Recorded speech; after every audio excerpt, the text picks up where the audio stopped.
My name is Emily, and I am 34 years old.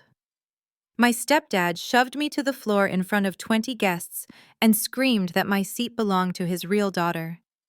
I left without a word, but by the next morning I owned the bank that held his mortgage. Before I tell you how I destroyed his empire in 24 hours, let me know where you are watching from in the comments. Hit like and subscribe if you have ever had to humble a toxic family member.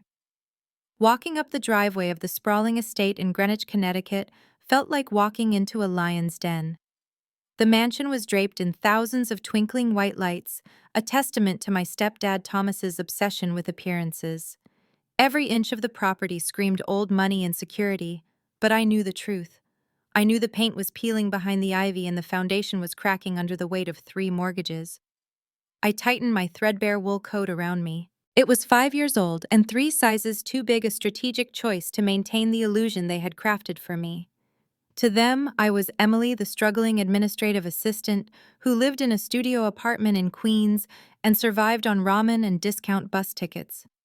They had no idea that I had just closed a merger worth $400 million earlier that afternoon, or that I was the majority shareholder of Argos Holdings, the private equity firm that Thomas had been begging for a loan for the past 6 months. The heavy oak door swung open, revealing the warmth and scent of expensive pine and catered roast beef. My mother Patricia stood in the foyer, wearing a diamond necklace I knew they could not afford. She looked me up and down, her lip curling in that familiar mix of pity and disgust that had defined my entire adult life.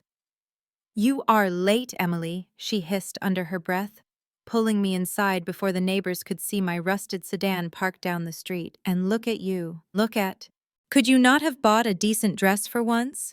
The Washingtons are here. Try not to embarrass us." She did not hug me.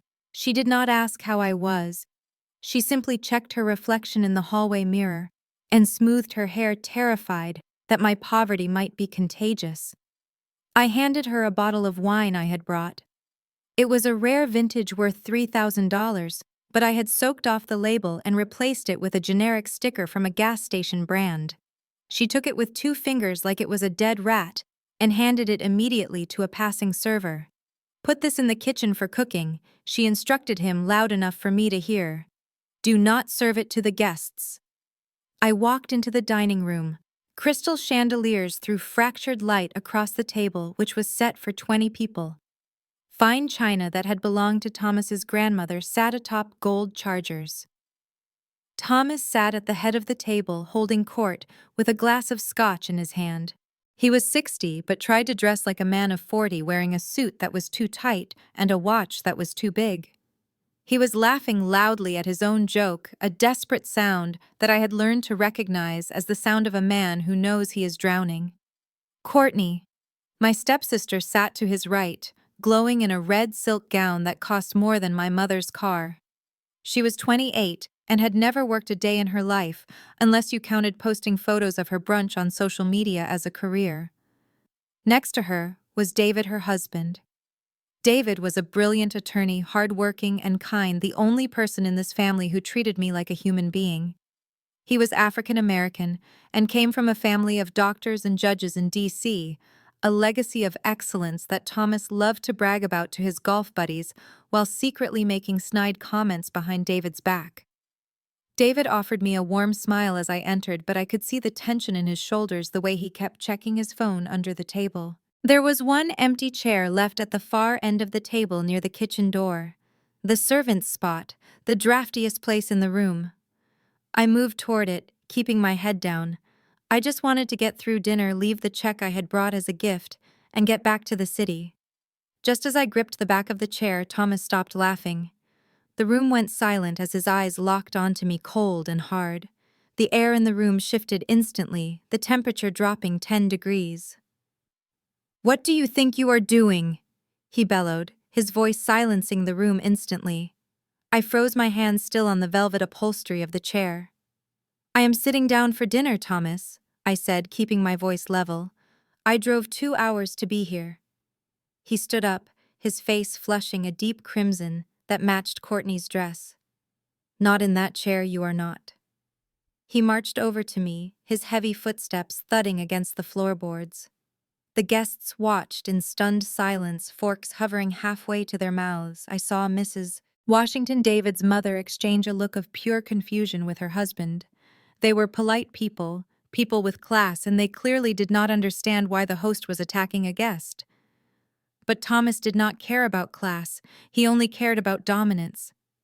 Before I could react, he grabbed the back of the chair I was holding and yanked it violently. The wood caught my hip hard, a sharp, bone-deep impact that knocked the wind out of me. I lost my balance, my heels slipping on the polished hardwood floor. I crashed hard, landing on my side, with a sickening thud. A sharp pain shot through my shoulder as my arm twisted beneath me. The room gasped, but nobody moved. I lay there for a second, staring at the baseboard, seeing the dust that the cleaning crew had missed. I looked up from the floor, fighting the tears of pain that threatened to spill. I would not give them the satisfaction of seeing me cry. Thomas stood over me, panting slightly, a vein throbbing in his forehead. "That seat is for my real daughter Courtney and her in-laws, the Washingtons." He spat the words at me like venom. "We have important business to discuss tonight, Emily. Adult business, investment business. You are just a stray we fed out of pity. We do not have space for failures at this table. Get out. Go eat in the kitchen with the help, or better yet, go sit in that junk heap you call a car." I looked at my mother, desperate for her to intervene, to be a mother for just 1 second in her life. Patricia took a long sip of her wine, her eyes fixed on the floral centerpiece, refusing to look at me. She sat perfectly still, posing like a statue, terrified that if she moved, the illusion of her perfect life would shatter. She would never choose me over the lifestyle Thomas provided. She would watch me bleed out on this rug before she risked losing her country club membership. Then I looked at Courtney. She covered her mouth with a manicured hand, giggling as she leaned into David. "Oh God, Dad, you are so bad!" She tittered, her voice high and shrill. "But seriously, Emily, you are kind of ruining the vibe. You are embarrassing David's parents. Just go." David started to stand up, his chair scraping loudly against the floor. His face was tight with anger, his eyes flashing. "Mr. Thomas, that is enough," he said, his voice deep and authoritative, ringing with the confidence of a man who argues cases in federal court. "That is your daughter." But Courtney clamped her hand onto his forearm, her nails digging into his suit jacket. "Don't," she whispered loud enough for me to hear. "Dad is stressed about the funding. Do not make him angry right now, David. Please think about the investment. Think about our future." David hesitated. He looked at me, his eyes full of apology and shame. He was a good man, but he was trapped in their web just as much as I was entangled in the promise of a business deal that Thomas had been dangling in front of his family for months. He sat back down, looking at his plate, his jaw clenched so hard a muscle feathered in his cheek. That was the moment I knew. I was completely alone. And that was the moment the last thread of loyalty I held for these people snapped. It did not break with a loud noise. It broke with a quiet, cold certainty. I slowly pushed myself up from the floor. My shoulder throbbed with a dull ache, and I knew I would have a massive bruise on my hip tomorrow. But the physical pain was nothing compared to the ice spreading through my veins. It was a clarifying cold. It sharpened my vision. I saw them not as my family, but as liabilities, assets that had depreciated to zero. I stood up and brushed the dust off my coat. I did not scream. I did not throw a tantrum. I simply adjusted my collar and reached into my pocket. I pulled out a creamy white envelope.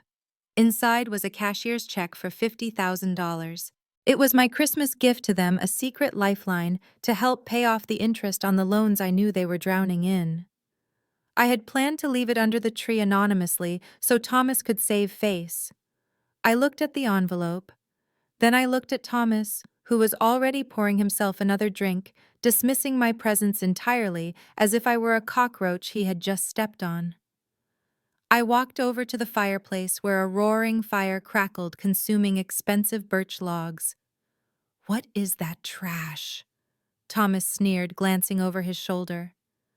My contribution? I said, my voice steady and cold, smooth as glass. I tossed the envelope into the fire. The flames licked the corners of the paper, curling the edges as $50,000 turned to ash in seconds. I watched the ink bubble and disappear. Thomas laughed, a harsh barking sound that echoed off the vaulted ceilings. Look at her acting like she has something of value to burn. Probably a coupon book or a letter begging for money. Get out of my house, Emily, before I have security drag you out. I turned to face him one last time. The room was deadly silent now.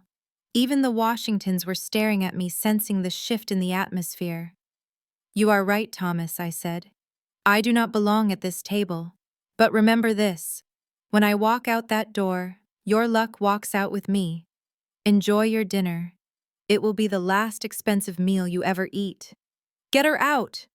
Thomas roared, his face turning a dangerous shade of purple.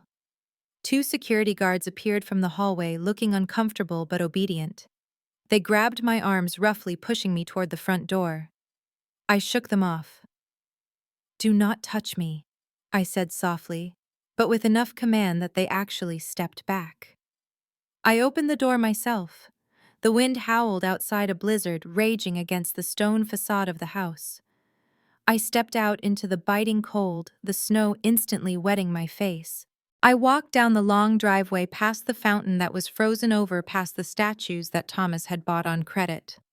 I walked past my rusted sedan, which I had parked there as a prop. I did not stop. I kept walking toward the iron gates at the end of the drive. As I reached the street, I tapped my phone screen 3 times. From the shadows of a side street, a pair of LED headlights cut through the storm, blindingly bright. A sleek black Bentley Flying Spur pulled up to the curb, its engine purring with a low, powerful rumble. The driver, a man named Arthur, who had been with me for 5 years, stepped out into the snow, ignoring the cold. He opened the rear door with a gloved hand. Good evening, Miss Emily, he said, bowing slightly. I slid into the heated leather seat, the warmth instantly wrapping around me like a shield. The smell of rich leather and expensive cologne filled the cabin. Take me to the office, Arthur, I said, as I pulled out my tablet, the screen illuminating my face in the darkness. It is Christmas Eve, ma'am, he asked, watching me in the rearview mirror, his eyes concerned. I know. I replied, my eyes already scanning the digital dossier of Thomas Construction. But I have a company to acquire and an eviction notice to file. I opened the secure app on my tablet labeled Argos Holdings. My finger hovered over the file named Thomas. I saw the numbers in red. 90 days past due. Collateral listed Thomas Construction Headquarters and the Greenwich Residential Estate. He had leveraged everything he owned to borrow money from a shell company that I controlled. He thought he was borrowing from a faceless conglomerate. He thought he could charm his way out of payment like he always did. He had no idea that the signature at the bottom of the eviction order would be mine. I looked out the window as we sped away from the mansion, leaving the lights and the laughter and the cruelty behind. I touched my shoulder where he had pushed me. The pain was a reminder, a fuel. I typed a message to my legal team. Execute the foreclosure, immediately. The message sent with a soft swoosh. I leaned back and closed my eyes. Merry Christmas. Thomas, I whispered into the quiet luxury of my car. The next morning, I woke up in my penthouse overlooking Central Park.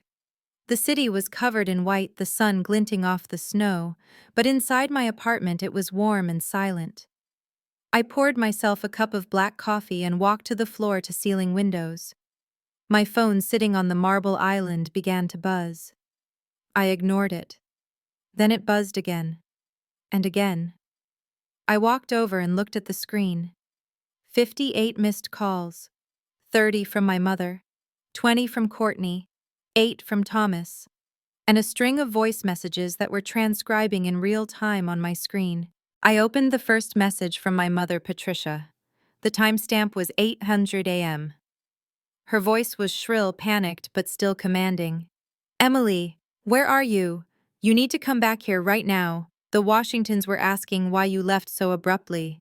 You made your father look incompetent. You need to come apologize and help with lunch. The maid called in sick, and I have 12 people to feed. Stop being a brat and get over here. I deleted it. I didn't feel a thing. No guilt, no urge to please her, just a cold detachment. I opened the next message from Courtney sent 10 minutes later. Stop acting like a victim, Emily. It is Christmas. Grow up. Also, Mom says you have Grandma's pearl necklace. Bring it with you. I need to wear it for the family photos today. My jewelry does not match my dress and I need to impress David's mom. Do not make me ask twice or I will tell Dad to cut your allowance. I laughed out loud. My allowance. The $50 a month they sent me as a tax write-off. I blocked her number. Then I picked up my secure phone, the one only my inner circle knew. I dialed my executive assistant. Good morning, Ms. Emily. A crisp voice answered immediately. Merry Christmas. Merry Christmas, Jessica, I said. I need a status update on the Thomas construction file. It is done, ma'am. We filed the paperwork electronically at midnight. The foreclosure notice is being printed by the local sheriff's office as we speak. They are scheduled to serve it at noon. Excellent, I said, taking a sip of coffee. And the bank accounts. Frozen Jessica confirmed. We triggered the default clause. All company assets and personal accounts linked to the collateral have been locked. His credit cards will decline the next time he tries to use them. Perfect, I said. One more thing. Get the jet ready. I want to be back in Greenwich by 11, and send a car for my legal team. We are going to a party. I hung up and walked into my walk-in closet. I pushed aside the rack of plain gray cardigans and polyester slacks I wore when I visited my family. I walked to the back where the real clothes were. I selected a white tailored power suit from Alexander McQueen and a pair of red bottom heels that were sharp enough to puncture a lung. I put on my diamond stud earrings, the ones I bought myself after my first $1 million deal. I looked in the mirror. The girl who had been pushed to the floor was gone. The woman looking back was a shark. I arrived at the Greenwich Hospital at 10:30. My shoulder was still throbbing and I needed to get it checked before I confronted them. I sat in the VIP waiting room scrolling through emails when I heard a familiar voice. But I do not understand why the card is not working. I looked up. Standing at the reception desk was Courtney. She was wearing designer sweatpants and looking frantic. Next to her was David, looking tired and confused. Ma'am, the receptionist said patiently. The card has been declined. Do you have another form of payment? It is a black card, Courtney snapped. Run it again. It has no limit. I watched as David pulled out his own wallet, sighing. I will get it, he said, handing over his card. What are you here for anyway, Courtney? You said it was an emergency. It is an emergency, Courtney whined. I need an ultrasound. I think something is wrong with the baby. I froze. Baby! Courtney was pregnant. That would complicate things. I stood up and walked over. David saw me first. His eyes widened when he took in my suit. My shoes, the aura of power radiating off me. Emily, he said, stunned. You look different. I ignored Courtney and looked at David. Is she pregnant? I asked bluntly. Yes, David said, a rare smile touching his lips. 3 months. We were going to announce it today at lunch. Courtney spun around, glaring at me. What are you doing here? And whose clothes are you stealing? You look ridiculous. I looked at her stomach. Then I looked at the receptionist. Is she scheduled for an OB/GYN appointment? I asked. The receptionist looked at my suit, then at Courtney's sweatpants and made a calculation. No, ma'am, she said. She is scheduled for a cosmetic consultation. Dr. Evans, the plastic surgeon. David's head snapped toward Courtney. Plastic surgery. You said you were cramping. Courtney went pale. I just wanted to ask about stretch mark prevention, she stammered. For after the baby, I stepped closer to David. He was a good man about to be trapped. David, I said, my voice low. You are a lawyer. You deal in facts. Before you sign any birth certificate and before your parents sign any investment checks, I suggest you look at the medical records." "What are you talking about?" David asked, his brow furrowing. Courtney grabbed his arm. "Let's go, David. She is crazy. She is just jealous because she is barren and alone." I didn't flinch. I turned to the receptionist. "I am here to see Dr. Lee for a shoulder injury. But while I am here, could you please check if Mrs. Courtney Washington has a pregnancy file in the system? I am her sister, and I am very worried about the baby." Privacy laws meant she couldn't tell me details, but she typed for a second, frowned, and then looked up. "Ma'am, we have no record of a pregnancy for this patient. We do, however, have a record of a scheduled liposuction for next week." The silence in the lobby was deafening. David pulled his arm out of Courtney's grip. "Liposuction," he whispered. "You are not pregnant." Courtney burst into fake tears. "I was going to tell you," she sobbed. "It was a false alarm, but I didn't want to disappoint you before the funding came through for Dad." "Funding," I said, stepping in. "That is what this is about. The $5 million your parents are investing today." David looked at me, and for the first time, he really saw me. He saw the clothes, the confidence, the knowledge. "Who are you, Emily?" he asked. "I am the person who is trying to save you," I said. "Do not sign those papers, David, and get your parents out of that house, now." I turned and walked toward the exam room, leaving them in the wreckage of their own lies. My shoulder was just a sprain, but the real injury was the one I had just inflicted on Courtney's marriage. And I was just getting started. By 12 o'clock, I was in the back of the Bentley heading toward the mansion. My phone buzzed. It was my assistant. "The sheriff is on site. They are waiting for your signal." I looked out the window. Snow was still falling, covering the tracks of my escape the night before. "Proceed," I said. I watched the live feed from the security cameras I had secretly installed in the house months ago, a precaution I had taken when I first bought their debt. The dining room was full again. A lavish lunch spread was laid out. My mother was laughing, clinking glasses with Mrs. Washington. Thomas was standing at the head of the table boasting about his upcoming projects, and then the doorbell rang. I saw Patricia smile. "That must be Emily," she said to the room, finally coming to apologize. "She probably brought the pearls." The maid opened the door. But it wasn't me. It was the county sheriff, flanked by 2 deputies and a court official, holding a large red notice. "Mr. Thomas," the sheriff's voice boomed through the camera. "We have a warrant for eviction and immediate seizure of assets." The room erupted. Thomas dropped his glass red wine, staining the white tablecloth like blood. "What is this nonsense?" he shouted, marching to the door. "I am Thomas. I own this town." "Not anymore, sir," the court official said calmly. "You have defaulted on your loans to Argos Holdings. The grace period ended at midnight last night. The property is now under the ownership of the bank. You have 24 hours to vacate." "This is a mistake," Thomas screamed, spitting as he yelled. "I know the owner of Argos. He is a friend of mine. I will call him right now and have your badges." He pulled out his phone, his hands shaking. He dialed a number. My phone rang in the car.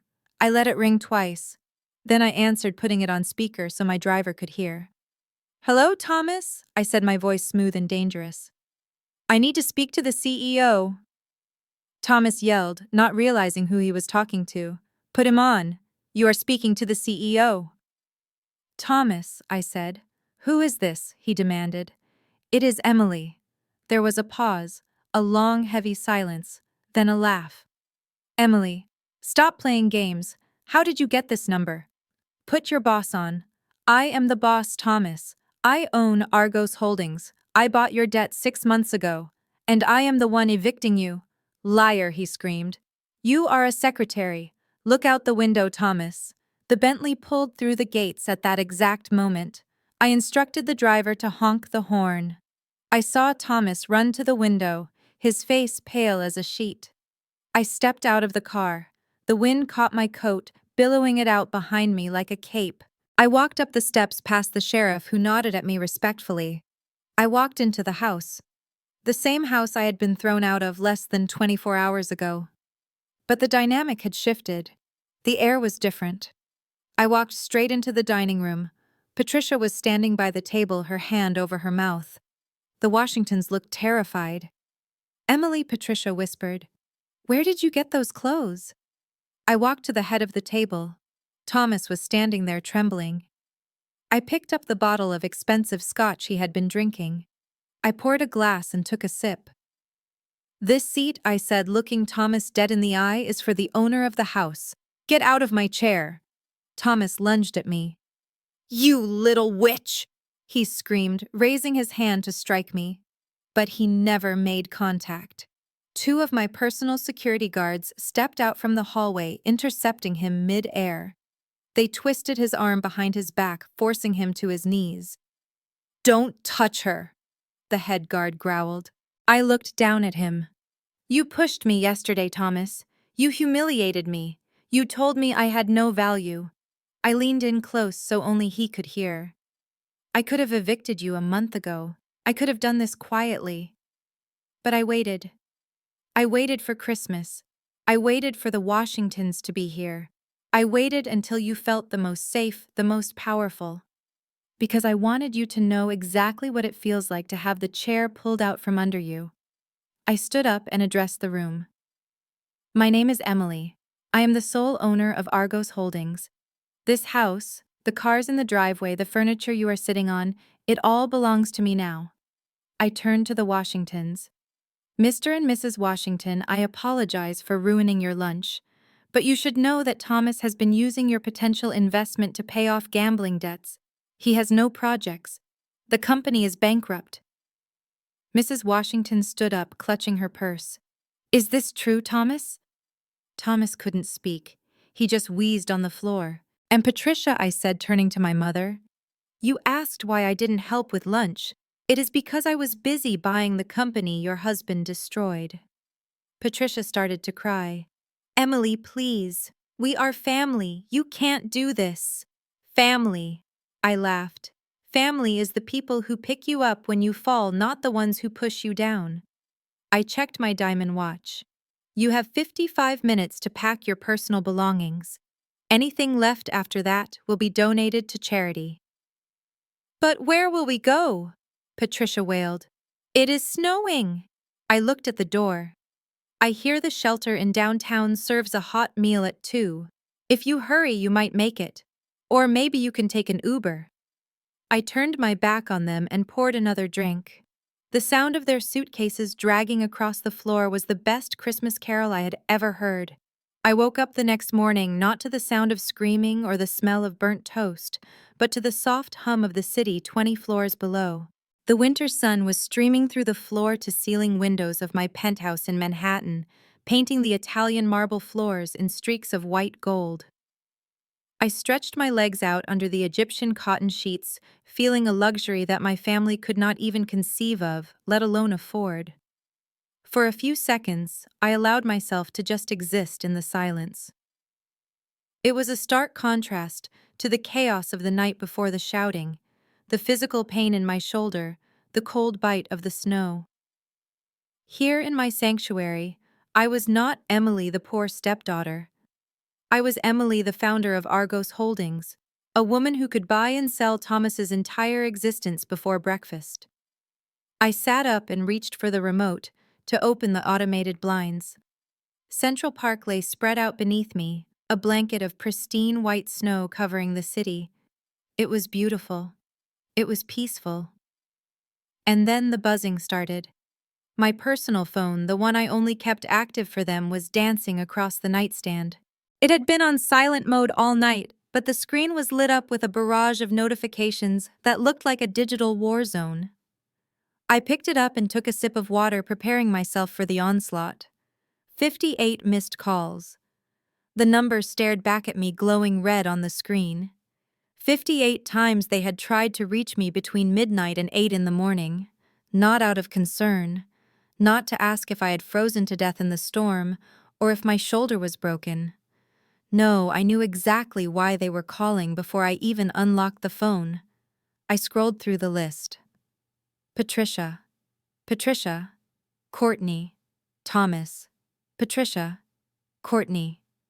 It was relentless. Then came the voicemails, a long list of them transcribed into text on my screen, but I decided to listen to them. I wanted to hear their voices. I wanted to hear the desperation and the entitlement one last time. I wanted to let it fuel what I was about to do.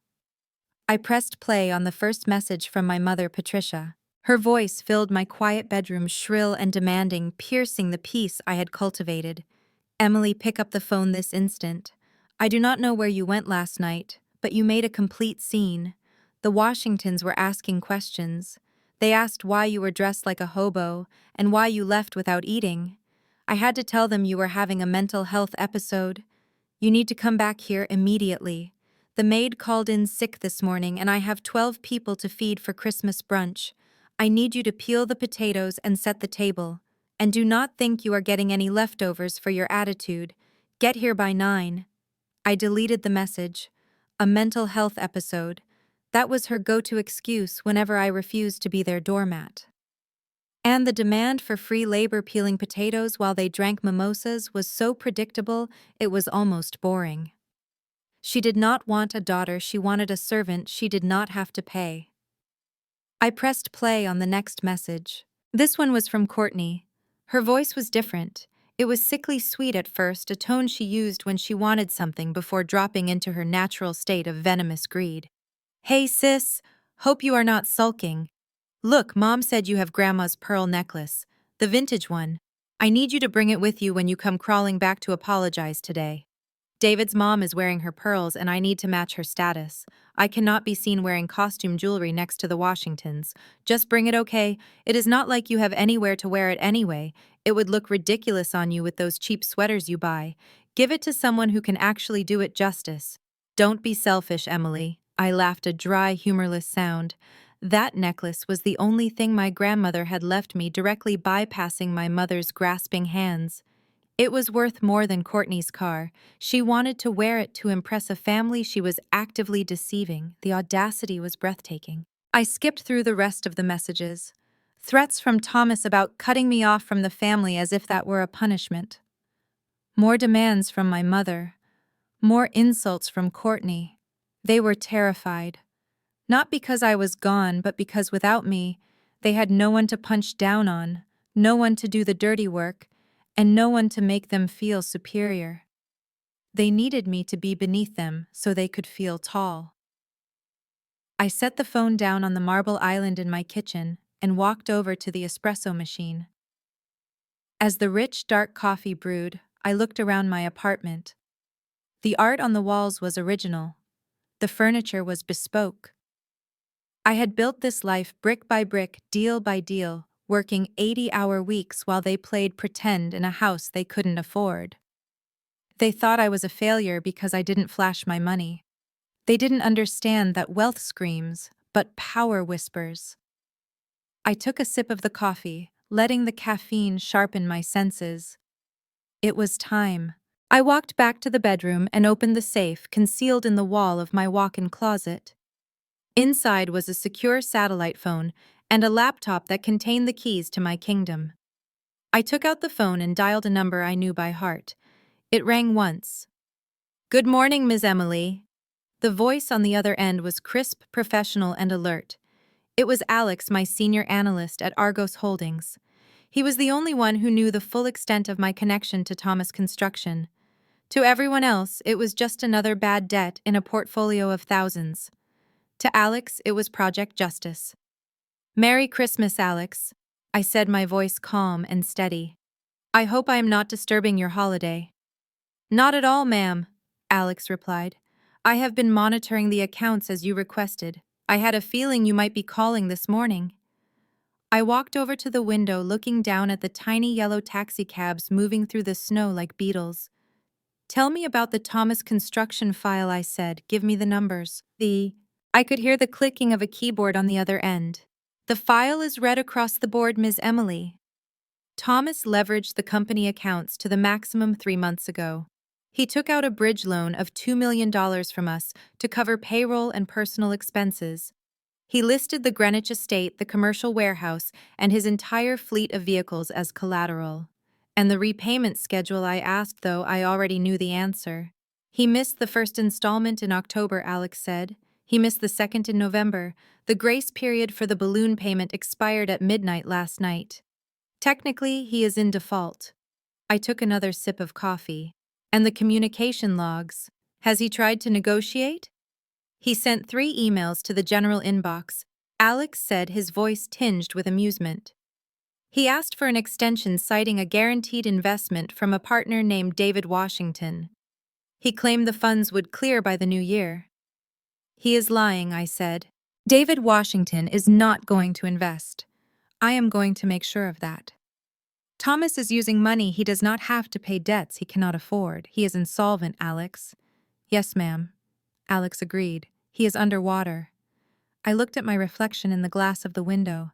I saw the bruise forming on my shoulder where the chair had hit me. I saw the ghost of the girl who used to cry in her room because she wasn't good enough. And then I saw the woman who owned the debt. Executed, I said. There was a brief pause on the line. The full foreclosure, ma'am. It is Christmas. The optics might be aggressive. I do not care about optics, Alex. I care about the contract. He signed the papers. He put his house on the line because he was arrogant enough to think he could charm his way out of consequences. He pushed me. Last night he physically pushed me. Now I am going to push back. Understood? Alex said, his tone shifting to pure business. I will contact the legal team immediately. We can have the writ of possession filed within the hour. We will expedite the service. I want the assets frozen. I continued, my mind working through the checklist I had prepared for years. Lock the corporate accounts. Revoke the company credit cards. I want the repo teams on standby for the vehicles. And Alex regarding the house. Yes, ma'am. I want the eviction notice served today. Not a warning letter. Not a phone call. I want the sheriff at his door. I want him to understand that the roof over his head is no longer his. He thinks he is hosting a lunch for his investors today. I want that lunch interrupted. It will be done, Alex said. Do you want us to notify him who the holder of the note is? No. I said, a cold smile touching my lips. Not yet. Let him think it is a faceless corporation. Let him scream at a customer service representative. I want to see the look on his face when he realizes who is actually holding the keys. I will deliver the news myself. Very good, Ms. Emily. Is there anything else? Yes, I said. Prepare the acquisition documents for the company itself. Once we strip the assets, I want to dissolve the brand. Thomas Construction ends today. I am going to turn that company into dust. I will get started immediately. Merry Christmas, Ms. Emily. Merry Christmas. Alex. I hung up the phone and set it down on the marble. It was done. The dominoes were falling. Thomas was currently waking up in a mansion he thought he owned, getting ready to impress people he needed money from, shouting at his wife to set the table. He had no idea that the ground beneath his feet had already been sold. I walked into my closet. I ran my hand over the rows of designer suits, the silk blouses, the cashmere coats. I selected a structured black blazer with sharp shoulders, a garment that looked like armor. I chose pants that were tailored to perfection. I pulled out a pair of stilettos that clicked ominously against the floor. I was not going to hide anymore. I was not going to be the girl in the oversized coat. Today, I was going to show them exactly who I was. I was the bank. I was the law. And I was the consequence of every cruel word they had ever spoken. I picked up the pearl necklace from my jewelry box, the one Courtney wanted so desperately. I clasped it around my own neck. The cool, heavy weight of the pearls felt like a promise kept to my grandmother. I checked my appearance in the full-length mirror. My eyes were clear. My hands were steady. I looked like a woman who was about to conduct a hostile takeover, because that is exactly what I was doing. I grabbed my purse and my car keys. The drive to Greenwich would take an hour. That gave them 60 minutes of ignorance left, 60 minutes to enjoy their delusions of grandeur. I walked out of the penthouse and into the private elevator. As the doors closed, I checked my phone one last time. Another missed call from Thomas. I let it ring. He could talk to my lawyer. I had a lunch to attend. The air in the private wing of the Greenwich Hospital smelled like money and antiseptic. It was a scent I had grown accustomed to over the last few years, the sterile perfume of places where people paid thousands of dollars to avoid waiting in line. I adjusted the collar of my blazer, wincing slightly as the movement pulled at my left shoulder. The doctor had confirmed it was a severe sprain with significant bruising, a parting gift from Thomas's violent outburst the night before. He had prescribed anti-inflammatories and rest, neither of which I had time for. I thanked him, paid the bill with my black card, which the receptionist handled with the reverence usually reserved for religious artifacts, and stepped back out into the polished hallway. I checked my watch. It was nearly 11 in the morning. The foreclosure notice would be hitting Thomas's door in exactly 1 hour. The timing was tight, but everything was moving according to schedule. I needed to get back to the city to oversee the final execution of the asset freeze. But as I turned the corner toward the elevators, I froze. Standing at the reception desk, arguing with a nurse, was a woman in a bright pink velour tracksuit that screamed new money. Her blonde hair was blown out to perfection, and she was gesturing wildly with a hand weighed down by a diamond ring that I knew for a fact was bought on credit. Courtney. And standing next to her, looking weary and resigned, was David. I stepped back into the shadow of a large potted fern, my heart rate spiking, not from fear, but from a sudden cold rush of adrenaline. This was not part of the plan. Seeing them here now was a variable I hadn't calculated. I watched them for a moment. Courtney was snapping at the nurse, pointing at a clipboard, while David rubbed his temples. His eyes closed as if he were trying to wish himself away. I could have turned around. I could have taken the service elevator and slipped out the back exit, avoiding them entirely. That would have been the prudent tactical choice. But then I looked at David. He looked exhausted. He looked like a man carrying the weight of the world on his shoulders, unaware that the people he was carrying were picking his pockets at the same time. I made a decision. I stepped out from the shadows and walked toward them. The click of my heels on the marble floor was sharp and rhythmic, echoing in the quiet corridor. David saw me first. He looked up at the sound, his eyes widening as they landed on me. He took in the tailored suit, the professional blowout, the way I held myself. For a second, he looked confused, as if he were trying to reconcile the Emily he knew, the mousy stepdaughter in the oversized coat, with the woman walking toward him. "Emily," he said, his voice surprised. Courtney spun around. Her eyes narrowed instantly, her lip curling into that familiar sneer. She looked me up and down, scanning me for weaknesses, for loose threads, for stains. When she didn't find any, her eyes settled on my face with pure malice. "Well, look who it is," she said, her voice dripping with condensation. "What are you doing here, Emily? Did you come to beg the doctors for pain pills? Or are you trying to stage a slip and fall to sue the hospital?" I stopped a few feet away from them, keeping my distance. "Hello, Courtney?" I said, my voice cool. "David." David nodded politely, though he still looked bewildered. "Are you okay, Emily? We were worried when you left last night. It was intense." "Intense is one word for it," I said. "Assault is another." Courtney let out a harsh laugh. "Assault? Please. Dad barely touched you. You tripped over your own feet because you are clumsy. And now you are here, probably trying to get a doctor's note to scam some insurance money." She stepped closer to me, invading my personal space. "Let me be clear, Emily. You are not getting a dime from Dad. I don't care how many fake injuries you document. That money is for the family. For real family. So don't even think about trying to sue him." I looked at her. Really looked at her. I saw the fear behind the aggression. She was terrified that I would take a slice of the pie she believed was hers.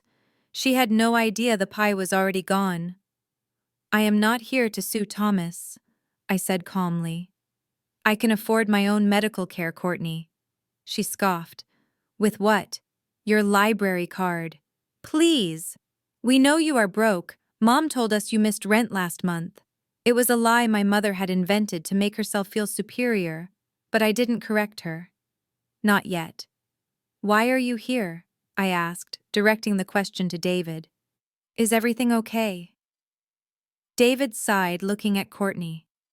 We are here for a checkup. For the baby. The baby.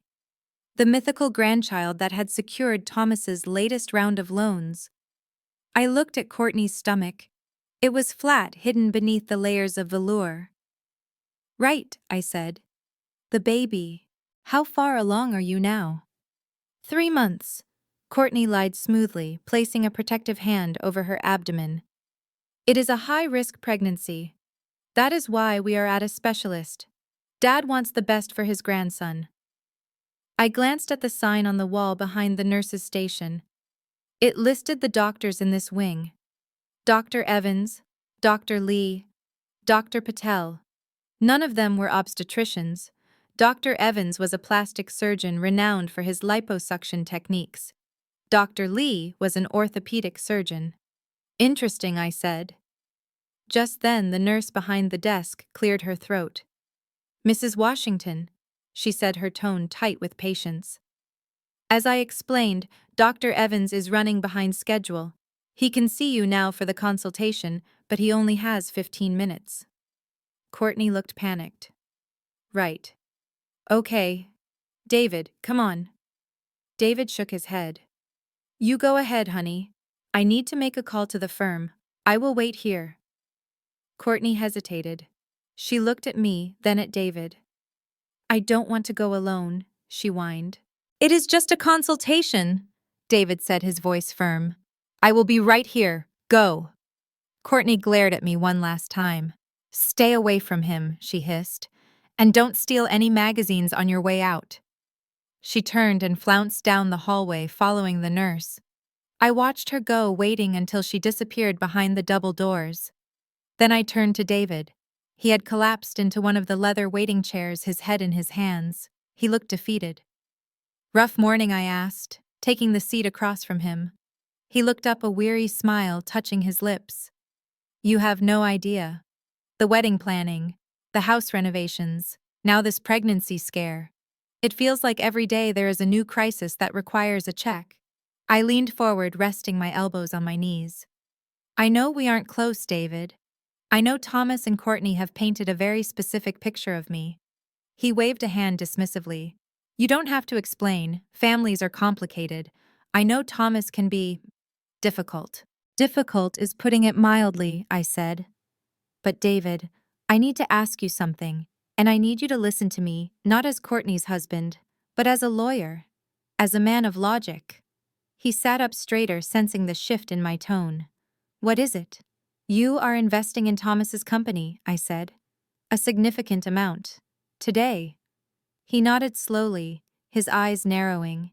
Yes. My parents are signing the papers this afternoon. It is a bridge loan to help with the expansion. Thomas showed us the projections. The returns look solid. Projections, I repeated. Did he show you the current P&L statements? Did he show you the audited tax returns from the last 2 years? David frowned. He showed us the summaries. He said the audits were tied up with the accountants because of the merger. There is no merger, David. I said, my voice low and urgent. He froze. What do you mean? I mean, Thomas Construction has not had a profitable quarter in 3 years. There is no expansion. There are no new contracts. The job sites he took you to visit. We saw the crews, David argued. We saw the equipment. Rental equipment, I said. And day laborers hired for the afternoon to look busy. It is a Potemkin village, David. It is a facade. David stared at me. Why are you telling me this? You hate him. This could just be you trying to sabotage him. I reached into my purse. I didn't have the full file on me that was with my legal team, but I had my phone. I unlocked it and pulled up a document I had saved. It was a public record, simple and undeniable. I handed him the phone. Look at this. He took it. It was a lien search on Thomas's property. What am I looking at? He asked, adjusting his glasses. Look at the dates, I said. Look at the claimants. He scrolled. His eyes darted back and forth, reading the legal jargon with the speed of a professional. He saw the mechanics' liens, the unpaid vendor lawsuits, The tax warrants. This. This is a lot of debt, he murmured. It is just the tip of the iceberg, I said. He owes money to everyone in town. The reason he needs your parents' $5 million isn't for expansion. It is to pay off the interest on a loan he took from a private equity firm 6 months ago. If he doesn't pay it, he loses everything. David looked up at me, his face pale. How do you know this? How does a... He stopped himself, but I knew what he was going to say. How does an admin assistant know about private equity loans? I ignored the implied insult. It doesn't matter how I know David. What matters is that you are about to throw your family's legacy into a black hole. Thomas is insolvent. He is using you. He handed the phone back to me, his hand shaking slightly. But Courtney, she said the business was booming. She said he just bought a new fleet of trucks. Courtney sees what she wants to see, I said gently. Or she sees what he tells her to see. But you are smarter than that. You are the one writing the checks. Have you ever wondered why they are so desperate for this deal to close before the end of the year? Have you ever wondered why they need the money in cash or wire transfer immediately? David was silent. I could see the gears turning in his head. The doubts he had suppressed, the red flags he had ignored for the sake of his wife were all coming to the surface. And there is something else, I said. He looked at me, bracing himself. What? The pregnancy, I said. David's face hardened. Don't go there, Emily. Don't bring the baby into this. I am not bringing the baby into this, David. I am asking you to verify that there is a baby. He stood up, anger flashing in his eyes. That is enough. You can attack Thomas's business. You can attack his character. But accusing my wife of faking a pregnancy, that is sick. Even for you. I remained seated, looking up at him calmly. I am not accusing her of anything, David. I am just asking you to look at the room we are sitting in. Look at the doctor's name on the door she just walked through. Dr. Evans. So what? David snapped. He is a specialist. Google him, I said. Right now, Google Dr. Evans Greenwich Hospital. David hesitated. He looked at the door Courtney had disappeared through. Then he looked at me. He pulled out his own phone. His thumbs flew across the screen. I watched his face as the search results loaded. I saw the confusion turn to shock, and then to horror. Top plastic surgeon in Connecticut, the first result read, specializing in body contouring and liposuction. David lowered the phone slowly. Plastic surgery, he whispered. She is not getting an ultrasound, David, I said softly. She is getting a consultation for a tummy tuck, or liposuction. You don't get liposuction when you are 3 months pregnant. He collapsed back into the chair. It looked like the strings had been cut from his body. No, he said. No, she wouldn't. She showed me the test. You can buy positive tests online for $20, I said. Or you can use a friend's. David, think. Has she let you come to a single appointment? Has she let you see the ultrasound screen? Or does she always have an excuse? A scheduling conflict? A mix-up? He put his head in his hands. She said the doctor only allowed one person because of COVID protocols. She said the printer was broken so she couldn't bring the pictures home. And you believed her because you are a decent man who trusts his wife, I said. But she is using that trust against you. Just like Thomas is using your family's money. He sat there for a long time, the silence stretching between us, heavy and suffocating. The hospital sounds the paging system. The squeak of rubber soles seemed to fade away, leaving us in a bubble of devastating truth. Why, he asked, his voice cracking. Why would she do this? Because she is Thomas's daughter, I said. Because in their world, image is everything, and money is the only way to maintain it. They need your money, David, and they knew a grandchild was the quickest way to lock you in, to make sure you wouldn't leave when the financial house of cards started to fall. He looked up at me, and for the first time I saw the heartbreak in his eyes. It was a look I knew well. It was the look of someone realizing that the people they loved were monsters. Thank you, he said, his voice barely audible. I stood up. My shoulder was throbbing again. a sharp reminder of why I was really here. "Don't thank me yet," I said. "Just do your due diligence. Call your parents. Tell them to wait. Tell them to ask for the audits. And when Courtney comes out of that room, ask to see the ultrasound picture. Ask for the receipt." "I will," he said, his jaw set, hardening into the expression of a prosecutor preparing for trial. I turned to leave. I had done what I could. I had planted the seed. Now I had to go finish the job. "Wait!" David called out. I stopped and looked back. "Who are you?" he asked. "Really, because the Emily I knew, the Emily they told me about, she couldn't do this. She wouldn't know about liens and audits. She wouldn't be wearing that suit." I smiled a small, sad smile. "I am the person who survived them, David. I am the result of what happens when you push someone too far."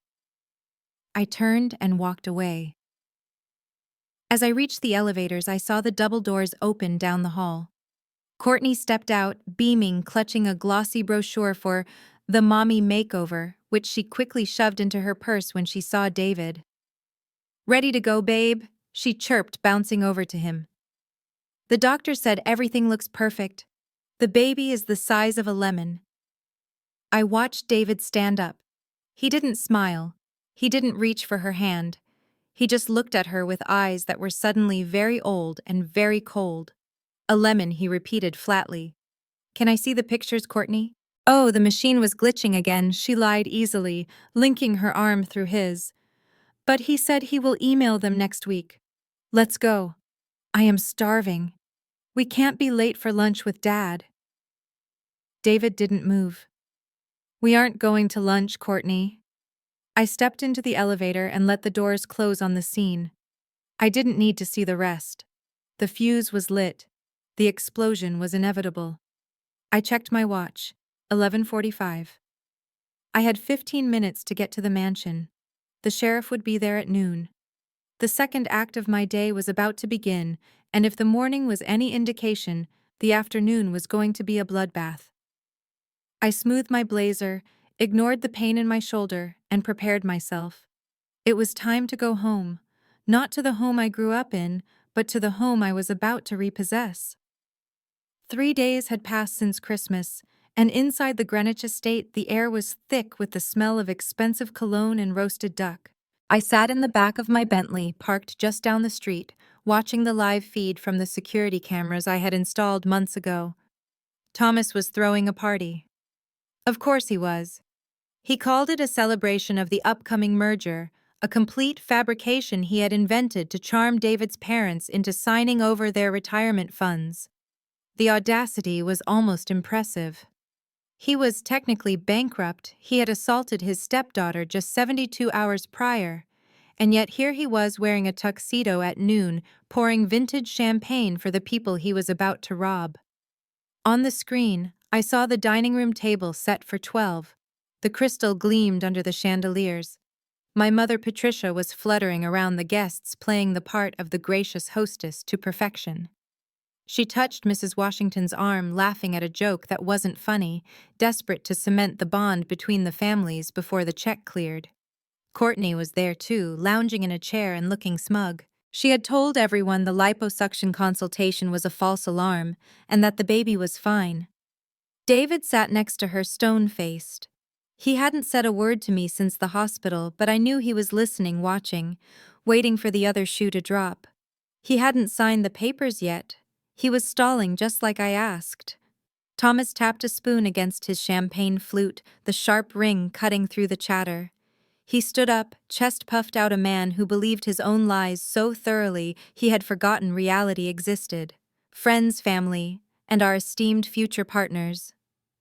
The Washingtons. Thomas began, his voice booming with false confidence.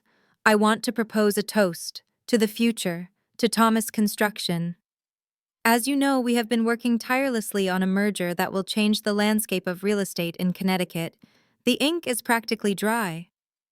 I watched Mrs. Washington smile politely, though her husband looked skeptical.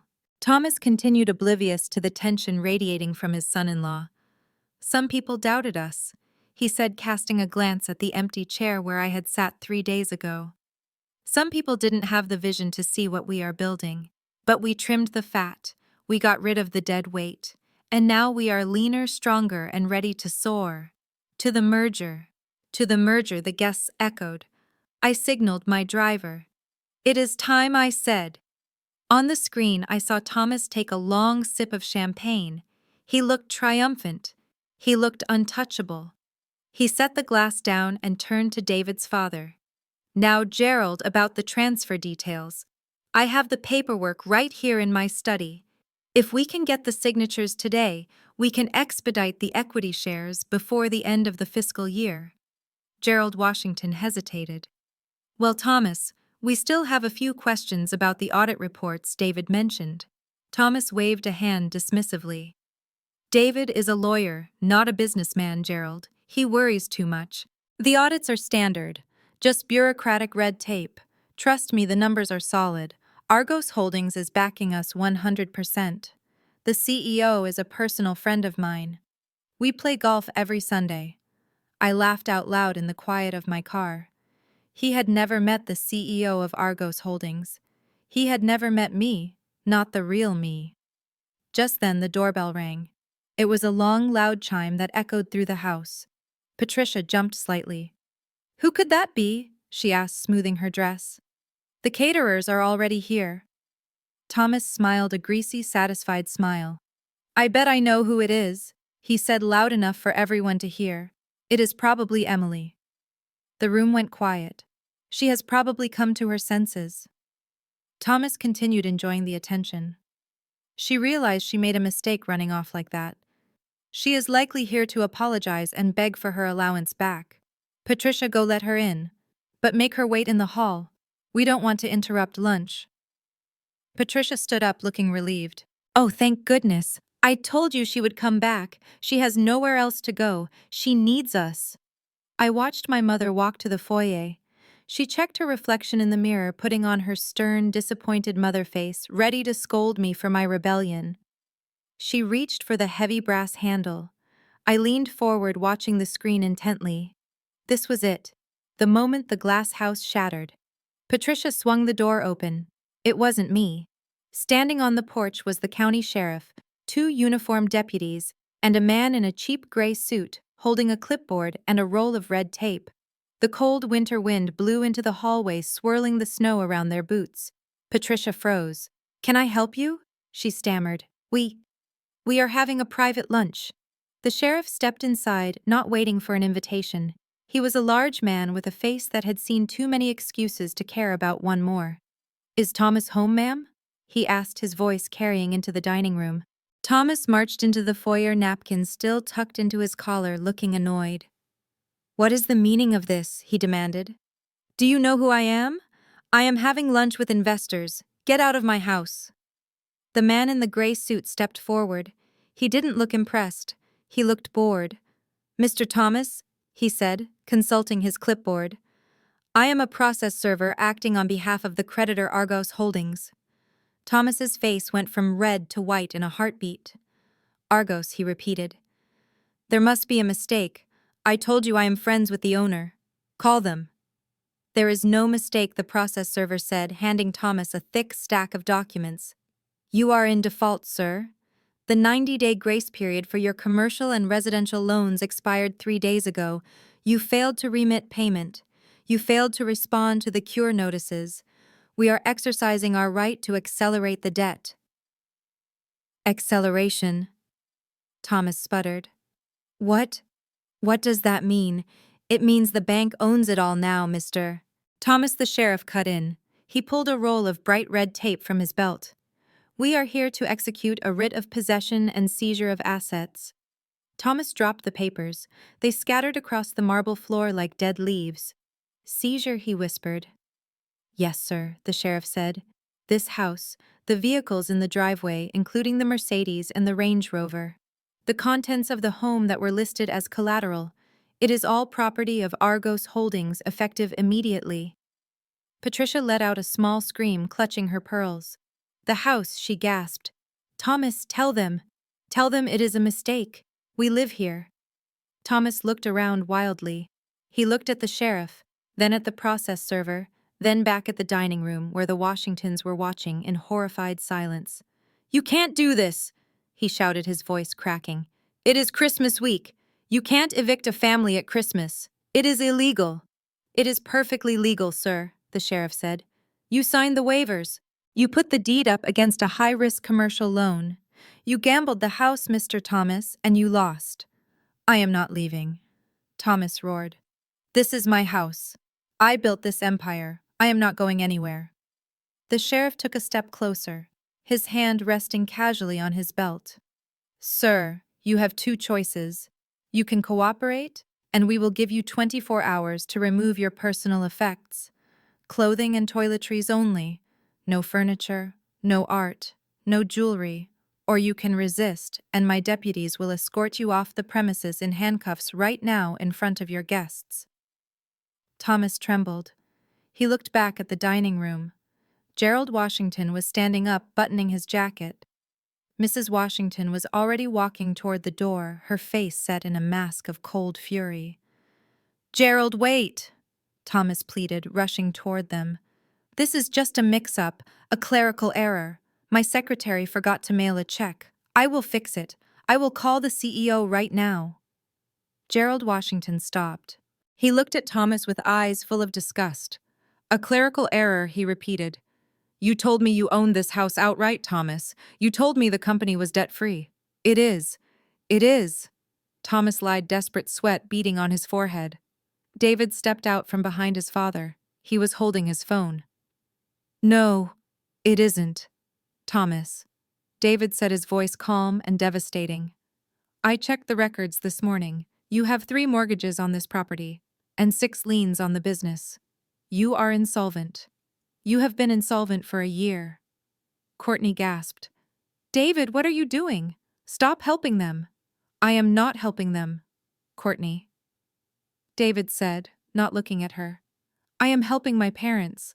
You tried to steal $5 million from them today." Thomas turned on David. "You ungrateful little traitor. After everything I did for you, I let you marry my daughter. I let you into this family." The sheriff stepped between them. "That is enough. Mr. Thomas, are you accepting the notice, or are we doing this the hard way?" Thomas looked at the sheriff, then at the Washingtons walking out the door, then at his wife who was sobbing into her hands. The fight went out of him. He slumped against the wall, looking suddenly old and frail. "I accept," he whispered. "Good," the sheriff said. He turned to the deputies. "Post the notices. Front and back doors, garage, gate. I want everyone to know this property is under management." I watched on the screen as the deputies marched outside. I saw them slap a bright orange sticker on the front door right over the expensive holiday wreath. "Final notice of eviction. Property seized." Patricia ran to Thomas, grabbing his lapels. "Thomas, do something. Call your friend. Call the CEO of Argos. You said you played golf with him. Call him and tell him to stop this madness." Thomas looked at her, his eyes hollow. I can't," he stammered. "Why not?" she shrieked, shaking him. "Why not?" "Because he doesn't exist," Thomas admitted, his voice a broken whisper. "I never met the CEO. It was just a loan I found online. A shadow lender. I made it up, Patricia. I made it all up to impress you." The silence in the foyer was absolute.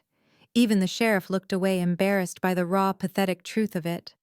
I smiled in the darkness of my car. He still didn't get it. He thought he had borrowed money from an algorithm. He thought he was the victim of a faceless corporate machine. He was about to find out that the machine had a face, and it was a face he had looked down on for 15 years. I tapped the driver on the shoulder. "Okay, Arthur, drive up to the gate." The Bentley rolled forward, crunching over the snow. We pulled up right behind the sheriff's cruiser, blocking the exit so the Washingtons couldn't leave just yet. I wanted them to see this too. I wanted witnesses. I opened the door and stepped out into the cold air. The wind whipped my hair, but I didn't feel it. I felt electric. I walked up the steps, my heels clicking on the stone. The sheriff saw me approaching. "Ma'am," he said, holding up a hand. "This is a restricted area. We are conducting an eviction." "I know, Sheriff," I said, reaching into my blazer pocket. I pulled out a leather-bound folio. "I am the owner." The sheriff frowned. "You are the owner of the house." "I am the owner of the note," I corrected him.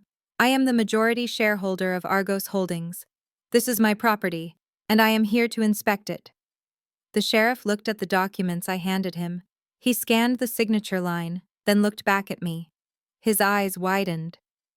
"Ms. Emily," he said, his tone changing instantly to one of deference. "My apologies. We were just serving the papers." "I know," I said, taking the papers back. I watched. I walked past him into the foyer. The air inside was still warm, still smelled of roast duck, but now it also smelled of fear. Thomas was still slumped against the wall. Patricia was crying. Courtney was yelling at David, who was ignoring her. I cleared my throat. They all turned. For a second, there was just confusion. They saw a woman in a power suit standing in the doorway, backlit by the winter sun. They didn't recognize me. Not really. They saw the clothes, the posture, the authority. And then Patricia gasped. "Emily!" Thomas looked up, blinking. "Emily, what are you doing here? I told you to get out." I walked further into the room, the sound of my heels like gunshots in the silence. I stopped right in front of him. I looked down at him, huddled against the wall, a pathetic shadow of the bully who had pushed me yesterday. "You told me to get out." I repeated, my voice calm, conversational. "You told me that seat was for your real daughter. You told me you didn't have space for failures." I looked around the grand foyer, looking at the crystal chandelier, the marble floors, the winding staircase. So, I left Thomas. I left, and I made a phone call. He stared at me, shaking his head. Shaking. "What are you talking about? Why are you here?" I motioned to the sheriff, who was standing behind me. "Tell him, Sheriff. Tell him who signed the eviction notice." The sheriff cleared his throat. "The writ was executed by the primary lien holder, Argos Holdings, represented by its CEO, Ms. Emily." Thomas's mouth fell open. He looked like he was having a stroke. "No," he wheezed. "No, that is impossible. You are a secretary. You take the bus. I am a managing partner at Vanguard Shadow Capital," I said, correcting him. "I founded Argos Holdings 5 years ago specifically to buy distressed debt from arrogant men who think the rules don't apply to them. Men like you, Thomas." Patricia let out a low wail. "You own the bank." "I own everything, Mother," I said, turning to her. "I own the mortgage on this house. I own the lease on Thomas's office. I own the notes on the cars parked outside." I walked over to the dining table where the lunch was getting cold. I picked up the bottle of wine I had brought the night before, the one Patricia had tried to hide in the kitchen. I looked at the cheap sticker I had pasted over the label. I peeled it off, revealing the gold leaf label of a Chateau Margaux underneath. I poured myself a glass. "You see, Thomas," I said, taking a sip, "I tried to help you. I brought you $50,000 last night. I was going to pay your interest for a few months, give you a chance to turn it around. But you threw me on the floor." I set the glass down hard. The sound made everyone jump. "So now I am taking the house." Thomas struggled to his feet, his face purple. "You can't do this," he screamed. "I am your father." "Stepfather," I corrected. "And you fired me from the family, remember? You said I was a stray you fed out of pity." "Well, the stray is hungry, Thomas. And she is eating your lunch." I checked my watch. "You have 55 minutes left. I suggest you start packing. And Thomas, do not touch the copper piping. I know you like to strip assets when you are desperate, but if I find a single scratch on the walls, I will sue you for vandalism on top of the fraud." He lunged for me. It was a desperate, clumsy move. But the sheriff was faster. He stepped in front of me, his hand on his taser. "Back off, sir," he warned. "Do not make me arrest you for assault twice in 1 week." Thomas froze. He looked at me, then at the sheriff, then at the ruins of his life. He began to cry. Great, heaving sobs that shook his shoulders. I turned away. I didn't feel pity. I felt done. I looked at David, who was standing by the door with his parents. He nodded to me, a small gesture of respect. He took his mother's arm and led his family out of the house, stepping over the eviction notice on the porch. Courtney ran after him. "David, wait! Where are you going?" "Home, Courtney," David said without stopping. "Alone." I watched them go. Then I turned back to my mother. She was standing in the middle of the foyer, looking around as if she had never seen the house before. "Emily," she whispered, "please, where are we supposed to go?" I looked at her. I thought about the airport. I thought about the empty apartment. I thought about the years of silence. "I heard Uber is very reliable," I said. I walked past her and went up the stairs. I had a master bedroom to inspect. After all, it was mine now. The silence in the grand foyer was broken only by the sound of Thomas's heavy breathing. He stood there, chest heaving, clutching his phone like it was a lifeline, while the sheriff watched him with the patient boredom of a man who got paid by the hour. The orange eviction sticker on the front door seemed to glow in the winter light, a beacon of shame visible to the entire neighborhood. Inside the dining room, the Washingtons had not moved. Gerald Washington stood by his chair, his napkin still in his hand, his face a mask of stone. Mrs. Washington was clutching her pearls, staring at Thomas as if he were a contagious disease. Thomas looked around the room, his eyes darting from the sheriff to his wife to his investors. He needed a win. He needed to reassert dominance. He smoothed his tuxedo jacket, his hands shaking so badly the fabric rippled. "You are all making a grave mistake," Thomas announced, his voice trembling with a mixture of rage and fear. "You think you can just walk in here and take my home? You think a piece of paper gives you the right to humiliate me in front of my guests? You have no idea who you are dealing with." He pointed a shaking finger at the sheriff. "I am going to have your badge, and you," he shouted, turning toward the process server. "I am going to sue your agency into oblivion." "Sir," the sheriff said, stepping forward, his hand resting on his belt, "I suggest you calm down. We are executing a court order. There is no one to call. The judge has signed it. The bank has processed it. It is over." "It is not over!" Thomas screamed. He fumbled with his phone, unlocking the screen with sweaty thumbs. "I know the chairman of Argos Holdings.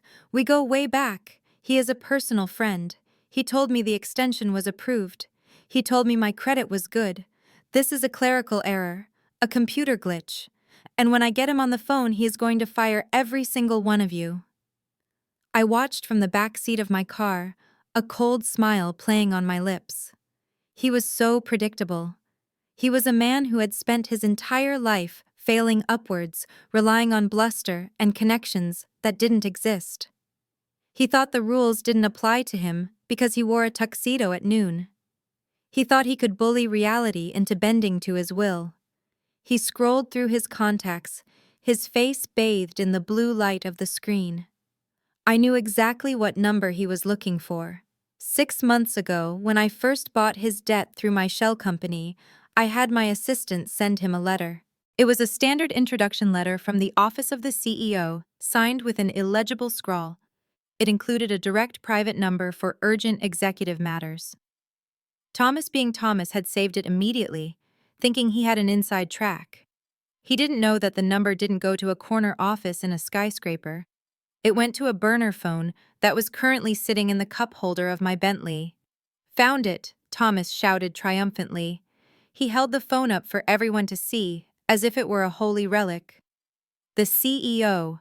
Right here. Now you will see. Now you will all see." He pressed the call button and hit the speakerphone icon. He wanted an audience. He wanted the Washingtons to hear him berating the CEO, to see him wielding power. He wanted to prove that he was still the king of the castle. The phone began to ring. The sound was loud and shrill in the silent house. Brrring. Brrring. I picked up the burner phone in my car. I didn't answer immediately. I let it ring 3 times. 4 times. I wanted him to sweat. I wanted the doubt to creep in. On the 4th ring, I swiped the green button. I didn't say anything. I just breathed. Hello, Thomas, barked his voice cracking. Hello, is this the chairman? I stayed silent. This is Thomas, he said louder, desperation creeping into his tone. From Thomas Construction, we have a situation here, a major situation. I pressed the voice modulator button on the app just to be safe, though. I intended to drop the mask in a moment. Who is this? I asked, my voice coming out smooth, corporate, and detached. It is Thomas, he repeated. Look, there has been a terrible mistake. The sheriff is at my house. They are putting stickers on my door. They say I am being evicted. You need to tell them to stand down. You need to tell them we have an understanding. I waited a beat. An understanding, I asked. Yes, Thomas insisted, glancing back at the Washingtons, trying to look in control. The extension. We talked about it. The funding is secure. My partners are here right now. The check is being written today. You can't foreclose on a property that is being refinanced. Tell these men to leave. Tell them who I am. I looked at the screen, watching him sweat. I saw Patricia wringing her hands, her eyes fixed on the phone, praying for a miracle. I saw Courtney biting her lip, her earlier arrogance replaced by the terror of a child realizing the adults don't know what they are doing. I leaned into the microphone. Thomas, I said, dropping the modulator. My voice was clear. It was sharp. It was the voice that had haunted his house for 15 years. There is no mistake. Thomas froze. He pulled the phone away from his ear, staring at it. The voice. It sounded familiar. But it couldn't be. What he stammered. What did you say? I said there is no mistake, Thomas, and there is no extension. Who is this? Thomas demanded, his face going red. Stop playing games. Put the CEO on. I am a VIP client. I demand to speak to the person in charge. You are speaking to the person in charge, Thomas, I said. And you are not a VIP client. You are a liability. You are a bad investment. Thomas looked around the room wild-eyed. The sheriff was watching him with a mixture of pity and annoyance. Gerald Washington was buttoning his coat, signaling that he was done.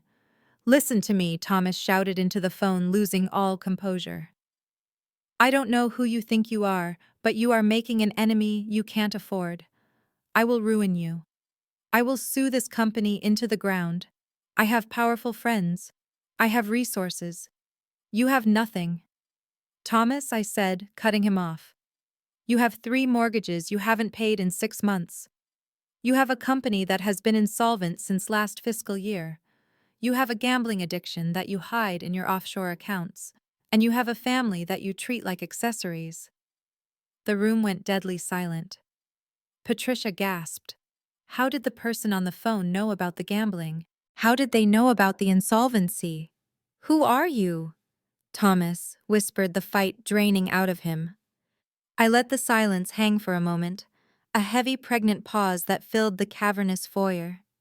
Tell me, Thomas, I said, my voice dropping to a conversational volume. Did you enjoy the push? Thomas blinked. What? The push, I repeated.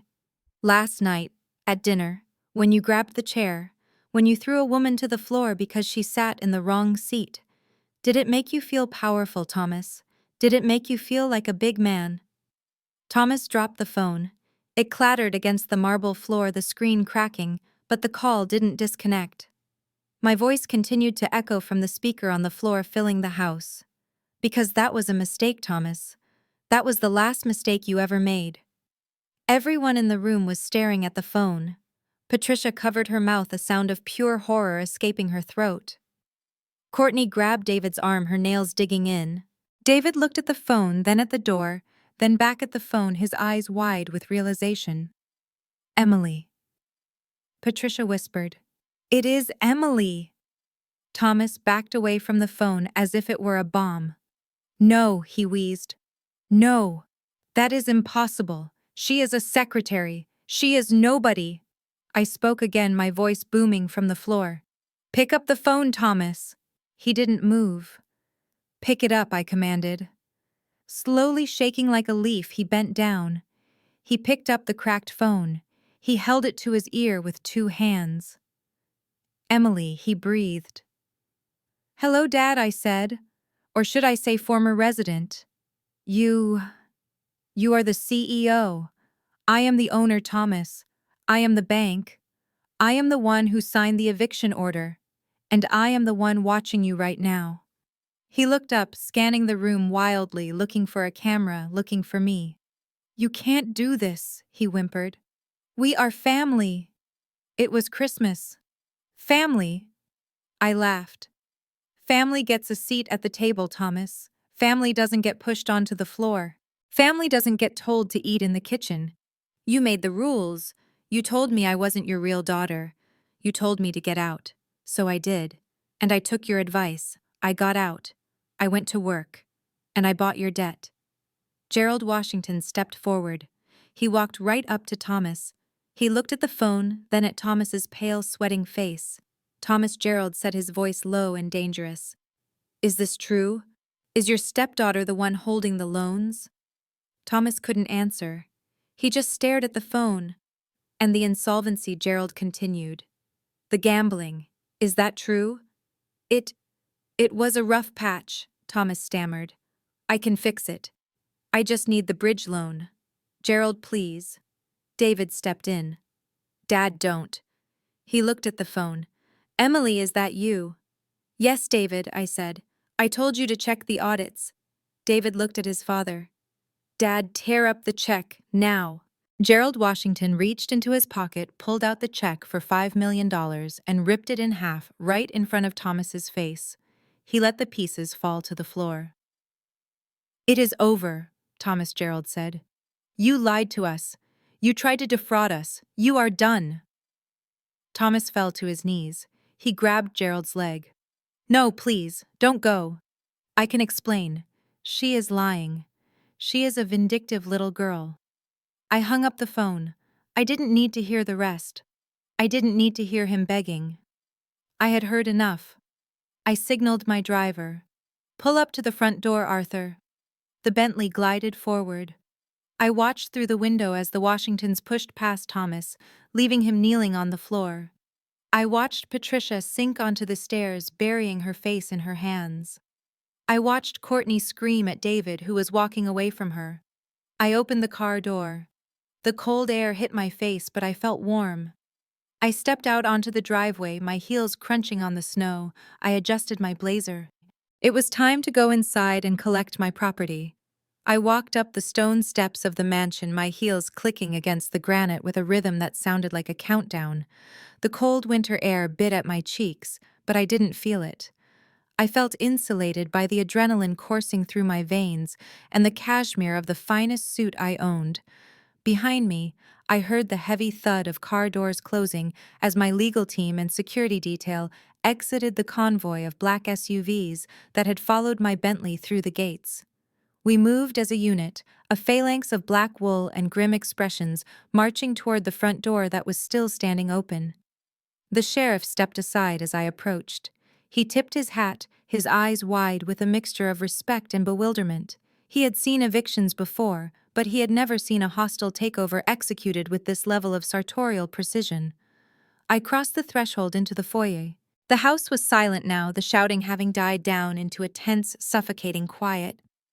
The air was thick with the smell of expensive food that would never be eaten and the metallic tang of fear. I walked straight toward the dining room. I didn't rush. I didn't run. I moved with the inevitability of a glacier. I stepped onto the marble floor of the hallway and the sound of my Louboutins echoed off the vaulted ceilings. Click, click, click. It was the sound of consequences arriving. I stopped in the archway of the dining room. The scene before me was a tableau of ruin. Thomas was on the floor where he had fallen, still clutching his chest, his face a mask of shock. Patricia was frozen near the sideboard, her hand gripping a crystal decanter so hard her knuckles were white. Courtney was huddled in her chair, looking small and terrified, stripped of her usual arrogance. And the Washingtons stood by the French doors, clutching their coats, looking like they wanted to vanish into the wallpaper. I took a step forward into the light of the chandelier. For a moment nobody moved. They just stared. They were trying to reconcile the image of the woman standing before them with the memory of the girl they had thrown out into the snow less than 24 hours ago. Gone was the oversized coat. Gone were the scuffed boots. Gone was the posture of apology. In their place stood a woman wearing a bespoke Alexander McQueen power suit, structured and sharp as a blade. The fabric was midnight black, tailored to within a millimeter of my life, hugging my frame like armor. My hair was pulled back in a sleek, severe bun, revealing the diamond studs that caught the light with every turn of my head. And on my feet, the red soles of my shoes flashed like warning signals. Patricia was the first to speak. Her voice was a breathy whimper, a sound of pure disbelief. "Emily." I looked at her. I didn't smile. I didn't frown. I just looked at her with the cool detachment of an auditor reviewing a bankrupt file. "Hello, Mother," I said, my voice smooth and resonant in the quiet room. "I love what you have done with the place. It will make the liquidation much easier." Thomas scrambled to his feet. He used the edge of the table to pull himself up, knocking over a vase of white roses in the process. The water spilled across the table, soaking the linen, but nobody flinched. He stared at me, his eyes bulging, his face a mottled map of rage and confusion. "You," he sputtered, you can't be here. You are a secretary. You are nothing. Who gave you those clothes? Did you steal them? Did you sleep with your boss to get them?" I laughed. It was a low, dark sound. "Oh, Thomas, you still don't get it, do you? I don't have a boss. I am the boss." I signaled to the men behind me. My lead attorney, a man with a reputation for being a shark in the courtroom, stepped forward and placed a heavy leather briefcase on the dining table. He clicked the latches open, the sound loud and final like a gunshot. He pulled out a stack of documents thick and bound in blue legal covers. "Mr. Thomas," he said, his voice devoid of emotion, "these are the transfer deeds, the loan agreements, the default notices, and the proof of ownership. Everything you thought was yours now belongs to Argos Holdings. And as you have just learned, Argos Holdings is a sole proprietorship owned by the woman standing in front of you." Thomas looked at the papers, then at me. He shook his head violently, like a dog trying to shake off water. "No, no, this is a trick. It is a scam. You are lying. You are a little girl. You are a charity case." He looked around the room, desperate for an ally. "Gerald, tell her. Tell her this is insane." Gerald Washington didn't look at Thomas. He looked at me. He saw the suit. He saw the lawyers. He saw the security detail standing silently in the perimeter of the room. He was a man who understood power, and he recognized it when he saw it. "She is not lying, Thomas," Gerald said, his voice cold. "Look at her. She is not the girl you told us about. You are the liar." Thomas let out a strangled roar. It was the sound of a man whose ego had finally snapped. The veins in his neck bulged and his fists clenched at his sides. He couldn't process the reality. He couldn't accept that the person he had bullied and belittled for 15 years was holding the leash. "You think you can come into my house and humiliate me?" Thomas screamed. "You think you can take what is mine? I will kill you first." He lunged. It happened in slow motion. He threw himself across the room, his hands reaching for my throat, his face twisted into a mask of pure violence. Patricia screamed. Courtney covered her eyes. I didn't flinch. I didn't step back. I didn't even blink. Two of my security guards moved with terrifying speed. Before Thomas could get within 3 feet of me, they intercepted him. One guard grabbed his right arm, twisting it behind his back with a sickening pop. The other kicked his legs out from under him. Thomas hit the floor hard, face first. The air left his lungs in a whoosh. The guards pinned him down, pressing his face into the expensive Persian rug he was so proud of. "Get off me," he wheezed, struggling uselessly against their weight. "Get off me." I took a step closer. The red soles of my shoes stopped inches from his nose. I looked down at him. "I told you, Thomas," I said softly. "I told you not to touch me again." Patricia ran forward. She threw herself onto her knees beside him, grabbing the hem of my trousers. Emily, stop them. Please. He is your father. He is hurt. Please tell them to let him go. I looked down at my mother. She was crying, ruining her makeup, looking up at me with eyes that begged for mercy she had never shown me. He is not my father, I said. And you are barely my mother, barely my... She sobbed, clutching at my leg. I am sorry, I am so sorry. We didn't know. If we had known you were successful, if we had known you had money, it would have been different. I pulled my leg away from her grasp, stepping back as if she were dirt. That is exactly the problem, Patricia. If you had known I had money, you would have loved me. You would have given me a seat at the table, not because I was your daughter, but because I was a bank account. Your love has a price tag, and frankly, I am not buying. I turned my attention back to Thomas, who was still pinned to the floor, breathing heavily. Let him up, I told the guards. They hesitated, but obeyed, stepping back, but keeping their hands ready near their holsters. Thomas scrambled to a kneeling position, rubbing his shoulder. He looked up at me, and for the first time I saw fear. True, primal fear. I walked over to the head of the table. The seat he had occupied for decades. The seat he had pushed me away from just last night. I pulled the heavy oak chair out. The legs scraped against the wood, a harsh sound in the silent room. I sat down. I leaned back, crossing my legs and resting my hands on the armrests. I looked at the room from his perspective. It was a position of power, a position of control, and it fit me perfectly. Thomas, I said, my voice echoing off the walls, do you recognize this view? This is the view of the person who signs the checks. This is the view of the person who decides who eats and who starves. He stared at me, unable to speak. You told me this seat was for your real daughter, I said. You told me to get out. You told me I wasn't worthy of the air in this room. I picked up the heavy crystal goblet he had been drinking from. I swirled the amber liquid, watching the light catch in the glass. Well, Thomas, I bought the chair.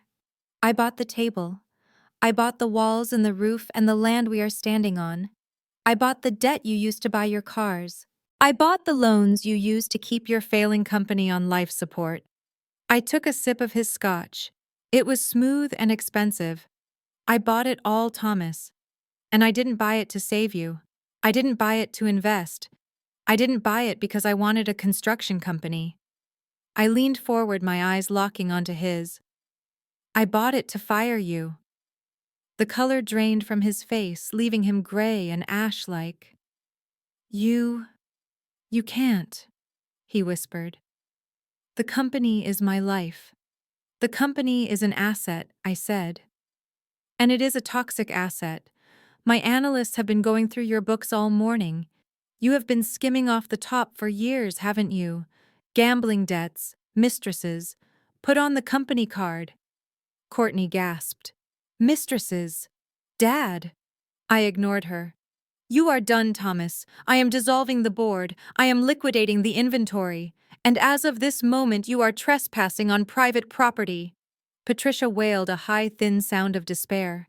Emily, please. Be reasonable. This is our home. We have nowhere to go. You can't just throw us out on the street in the middle of winter? I looked at her. I thought about the night before. I thought about the snow. I thought about the way she had looked at her wine glass while her husband assaulted me. Reasonable, I asked. Was it reasonable to make me sleep in the garage when I visited? Was it reasonable to charge me rent when I was 16? Was it reasonable to watch me get pushed to the floor and do nothing? She lowered her head, sobbing. I stood up. The chair scraped back again. You have 1 hour, I announced. 1 hour to pack your clothes and your toiletries. You leave the furniture. You leave the art. You leave the electronics. You leave the jewelry Thomas gave you, Patricia, because he bought it with stolen company funds, which means it belongs to me. But my pearls, Patricia cried, clutching her neck. Especially the pearls, I said. Put them on the table. Now. She hesitated, looking at Thomas for help, but he was broken, staring at the floor. Trembling, she reached up and unclasped the necklace. She placed it on the table. The sound of the pearls hitting the wood was the sound of her defeat. And the cars, I added. The keys are to be left on this table. You can call a taxi, or maybe you can walk. It is good exercise. Courtney stood up, her face streaked with tears. You are a monster, she screamed. You are jealous and bitter, and you are a monster. I looked at her coolly. I am a businesswoman, Courtney. And this is just business. You wanted a rich family. Well, you have one. It just happens to be me. I turned to my lead attorney. Make sure they are out in 60 minutes. If they are not, call the sheriff back in to remove them for trespassing. And change the locks the second they step out the door. Yes, Ms. Emily, he said. I looked at the Washingtons. Gerald was shaking his head, looking at Thomas with utter contempt. Mrs. Washington looked ill. I am sorry you had to see this, I said to them, my voice softening slightly. But I believe I just saved you $5 million. Gerald nodded slowly. You did, he said. Thank you. I turned and walked toward the door. I didn't look back at Thomas huddled on the floor. I didn't look back at my mother weeping over her lost pearls. I didn't look back at the sister who had hated me for existing. I walked out of the dining room, through the foyer, and out the front door. The wind was still blowing, but the sun was breaking through the clouds. I stood on the porch of my new house and took a deep breath. The air tasted cold and clean. It tasted like victory. The dining room was silent save for the sound of Thomas wheezing on the floor and my mother weeping softly into her hands. The air was heavy with the scent of ruined luxury. I turned my gaze toward the French doors where David and his parents were standing. They looked like statues frozen in a tableau of shock and disgust. They had seen the eviction notice. They had heard the confession. They knew Thomas was a fraud. But they still didn't know the worst of it. They didn't know how deep the rot went. Mr. and Mrs. Washington, I said, my voice cutting through the stillness. David, please do not leave just yet. There is one more thing you need to see. David looked at me. His face was gray. Emily, he said, his voice hollow. We have seen enough. We know Thomas lied about the business. We know Courtney lied about the medical procedure. We are leaving. You know about the money, I said, walking over to the large flat-screen television mounted above the fireplace. Thomas had installed it to show off architectural renderings to prospective clients. Today, it would show something much more architectural. The blueprint of a betrayal. You know about the greed, I continued. But you don't know about the malice. You don't know that this wasn't just a desperate man trying to save his company. This was a conspiracy. A family business. Courtney's head snapped up. Her mascara was running down her cheeks in black rivulets. Emily, stop, she shrieked. You have done enough. You took the house. You took everything. Just let them go. I ignored her. I pulled my phone from my pocket and tapped the screen, connecting it to the smart TV via Bluetooth. The screen flickered to life, mirroring my display. I told you I installed security cameras months ago, I said, addressing the room. I wanted to protect my investment. But I captured a lot more than just empty hallways. I captured the planning meetings. I pressed play. The video on the screen was high definition, crisp and clear. The timestamp in the corner read, November 14th, 8:30 p.m. The setting was this very dining room. On the screen, Patricia and Courtney were sitting at the table, sharing a bottle of wine. They looked relaxed, happy even. They were laughing. I can't believe he bought it, Courtney was saying on the video, swirling her glass. I literally just rubbed some bronzer on my face to look pale and pretended to throw up in the bathroom. He was so panicked. He was ready to drive me to the ER right then. Patricia laughed, a harsh cawing sound. David always was a soft touch. He is a good boy, but he is not street smart. He doesn't understand how the world works. He understands what we tell him, Courtney said, taking a sip. He thinks this baby is the future. He thinks he is investing in his child's legacy. He has no idea he is investing in Dad's gambling debts. In the dining room, the real Courtney let out a strangled noise. She lunged toward the TV, desperate to stop it, but one of my guards stepped in her path, blocking her with a wall of muscle. On the screen, the conversation continued, darker and more venomous. "So what is the timeline?" Patricia asked. "Once the check clears next month, how long do we have to keep up the charade?" Courtney shrugged. "I will give it a month, maybe 2. I will claim the stress of the merger caused complications. A miscarriage. It is tragic, but common. David will be devastated, of course. He will probably take me on a vacation to recover. Maybe the Maldives." And then Patricia pressed. "And then I file," Courtney said, smiling a cold, predatory smile. "Irreconcilable differences. The grief was too much. We grew apart." I checked the prenup, Mom. The infidelity clause is ironclad, but there is nothing about falling out of love. And since the $5 million is an investment in the company, not a personal gift to me, it becomes a marital asset once it is commingled with Dad's accounts. Patricia clapped her hands delightedly. "You are brilliant, darling. Just brilliant. So we pay off the loan sharks, we get the house out of foreclosure, and you walk away with half of David's trust fund in the settlement." "Exactly," Courtney said, raising her glass. "And the best part is, I don't even have to get fat, no stretch marks. Just a nice little settlement and freedom from that boring lawyer and his judgmental parents. To the plan." "To the plan," Patricia echoed, clinking her glass against Courtney's. The video ended. The screen went black. The silence that followed was different from the silence before. It wasn't the silence of shock or confusion. It was the silence of death. It was the sound of a heart stopping. I looked at David. He was standing perfectly still. His eyes were fixed on the black screen as if he could still see the image of his wife laughing about destroying him. His face was completely drained of color, making his dark skin look ashen. He looked like he had been hollowed out from the inside. "David," Courtney whispered. Her voice was trembling. "David, that was just talk. We were drunk. It was a joke. A bad joke.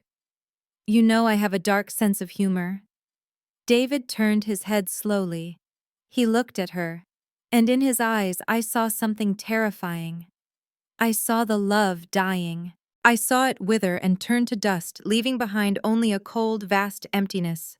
"A joke," he said. His voice was a whisper, but it carried to every corner of the room. "Yes," Courtney pleaded, stepping toward him. "Just a joke.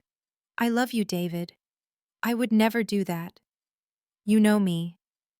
"I do know you," David said. "I know you now." He looked at the empty wineglass on the table in front of Courtney. The same glass she had been drinking from earlier while she toasted to the fake merger. He raised his left hand. He looked at the gold band on his finger, the symbol of his commitment, the symbol of the family he thought he was building. He gripped the ring. He pulled. It was tight, but he didn't seem to feel the friction. He wrenched it off his finger. He held it up for a second, the gold catching the light. Then with a flick of his wrist, he tossed it. It hit the rim of Courtney's wineglass with a sharp musical chink before dropping into the red liquid with a small splash. "I am not a soft touch," David said, his voice steady and gaining power. "And I am not a boring lawyer. I am the man who loved you. I am the man who would have done anything for you. I would have given you the world, Courtney. I would have been a father to your children." He took a step toward her, and she shrank back, terrified by the intensity of his calm. "But you didn't want a father," he said. "You wanted a financier. You didn't want a husband. You wanted a mark." "David, please," Courtney sobbed, reaching for him. "Please don't do this. I am pregnant. I really am. That video was old. I found out later." "Stop!" David shouted. The word exploded from him, making everyone flinch. "Stop lying. Just stop." He turned to his parents. Gerald Washington looked like he wanted to murder someone. Mrs. Washington was crying silent tears of rage streaming down her face. "Mom," Dad, David said, I am sorry. I brought this into our lives. I let them fool me. Gerald walked over to his son. He put a hand on David's shoulder, gripping it tight. You didn't know, son. They are predators. We don't blame the sheep when the wolves come in sheep's clothing. Gerald turned to Thomas, who was still on the floor, looking up with wide, terrified eyes. Thomas Construction, he said, his voice shaking with anger. You will be hearing from my legal team within the hour, not just for the loan withdrawal. I am filing charges for criminal conspiracy, fraud, and solicitation of funds under false pretenses. I will spend every dime I have intended for that investment to make sure you spend the rest of your life in a cell. Thomas whimpered. Gerald, wait. It was just talk. Women talk. And you. Patricia. Gerald continued, turning his gaze on my mother. You encouraged this. You toasted to the destruction of my son's life. You are despicable. Mrs. Washington stepped forward. She walked up to Patricia, who was still clutching the table for support. Mrs. Washington was a refined woman, a pillar of the community, known for her charity work and her grace. She looked Patricia up and down. You are a disgrace to mothers everywhere, she said softly. Then she turned and walked to the door, taking David's arm. Come, David, we are leaving. This place is poisoned. David let his mother lead him. He didn't look back at Courtney. He didn't look back at the ring sinking in the wine glass. He walked toward the door, his head high, his back straight. As he passed me, he stopped. He looked at me. His eyes were red-rimmed but clear. You tried to tell me, he said. At the hospital. You tried to warn me. I nodded. I tried. Thank you, he said. Thank you for the video. Thank you for the truth. It saved my life, Emily. Not just my money. My life. I reached out and touched his arm gently. Go be with your family, David. The real one. He nodded. Then he walked out into the snow, following his parents. The door closed behind them with a heavy finality sealing the tomb. Inside the dining room, the silence returned. But now it was accompanied by the sound of Courtney screaming. It wasn't a scream of fear. It was a scream of a spoiled child who had finally been told no. It was a primal shriek of frustration and loss. She fell to her knees, clawing at the rug. No, she wailed. No, no, no. David, come back. You can't leave me. I need the money. She looked at Thomas. Dad, do something. Call him back. Fix this. Thomas just stared at the floor. He was broken. The video had stripped away his last defense. He couldn't charm his way out of this. He couldn't lie his way out of a recorded confession. Patricia slid down the wall until she was sitting on the floor, her expensive dress pooling around her. We lost, she whispered. We lost the Washingtons. I walked over to the table. I picked up the wine glass with the ring in it. I swirled it gently, watching the gold band clink against the glass. You didn't lose them, Patricia, I said. You sold them. You just didn't get a good price. Courtney looked up at me, her face blotchy and swollen. I hate you, she hissed. I hate you. You ruined everything. You were always jealous of me. You were always the ugly duckling. I looked down at her. I looked at the mess she was. I am not jealous of you, Courtney, I said. I pity you. You had a man who loved you. You had a family that would have embraced you. And you threw it all away for a check. I set the glass back down. I checked my watch. The hour is almost up, I said. The show is over. The audience has left. And now it is time for the cast to clear the stage. I turned to my guards. Get them out! Courtney screamed again as a guard lifted her to her feet. But the sound was distant to me now. I was already thinking about the renovations. I was thinking about tearing down these walls. I was thinking about scrubbing the stain of them from this earth. I watched as they were herded toward the door. Thomas stumbling like a drunk man. Patricia weeping silently. Courtney fighting and kicking, screaming threats that meant nothing. They were gone. The door slammed shut. I was alone in the silence. The house was mine. The truth was out. And David was free. I walked to the window and watched the black SUVs of the Washington family disappear down the driveway, their taillights fading into the white storm. It was finished. The silence that descended on the house was heavy, not with peace, but with the crushing weight of reality. I looked at the platinum watch on my wrist. The diamonds catching the winter light seemed to mock the ruin around me. 55 minutes, I announced, my voice cutting through the room like a scalpel. You have 55 minutes to remove your personal effects. And let me be clear about what that means. Clothing, toiletries, family photographs that do not have antique frames, everything else stays. The fur coats are company property, the jewelry is seized assets, the electronics, the art, the furniture, it all belongs to Argos Holdings now. Patricia looked at me, her eyes wide and red-rimmed. She looked like a child who had dropped her ice cream. But I don't have any luggage, she whispered. The matching Louis Vuitton set is in the attic. The Louis Vuitton set was bought with the company card in 2019, I said, consulting the mental ledger I had memorized. It stays. You can use garbage bags. There is a roll under the sink in the kitchen. It seems fitting. She let out a sob, a ragged sound that might have moved me once. But that part of me had frozen over in the snow the night before. I watched as my mother, the woman who had once critiqued the thread count of my sheets, scrambled to the kitchen. I heard the cabinet slam. I heard the plastic rustle of heavy-duty trash bags being ripped from the roll. Thomas hadn't moved. He was still sitting on the floor, leaning against the wall where he had slid down. He was staring at a spot on the carpet, blinking slowly. He looked like a man who had been hollowed out. "Get up, Thomas," I said. "Or do you want the guards to pack for you? I can't guarantee they will be gentle with your polyester suits." He looked up at me. His eyes were glassy. "Why?" he croaked. "Why did you do it this way? You could have just sued me. You could have just fired me." "Because you needed to learn," I said, leaning down so our faces were level. "You needed to learn that you can't push people around forever.